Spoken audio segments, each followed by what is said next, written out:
যে বেসনের বড়া হবে, এতে হলুদ, একটু কাঁচা গুঁড়ো লঙ্কা, আবার এই কলাটা কী হলো, হিংচেটা কুচি করে নিয়েছে, তাতে একটু পেঁয়াজ দিয়েছি, একটু বেসন দিয়েছি, দিয়ে হলুদ দিয়েছি, কাঁচা লঙ্কা দিয়েছি, এই কাঁচা লঙ্কা একটা আছে, তারপরে একটু গুঁড়ো লঙ্কা দিয়েছি, একটু জিরে গুঁড়ো দিয়েছি, মাখিয়ে নেবো একটু।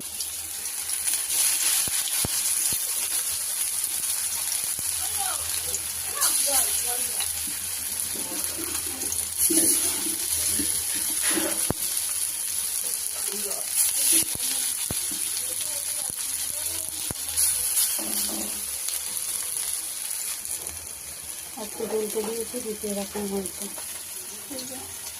এরকম হয়েছে। এটা হিংচে তো পাতা, ওই জন্য এরকম একটু লাল লাল হয়ে গেছে ঢাল পাতে। আর একবার হচ্ছে, এটা হয়ে গেলে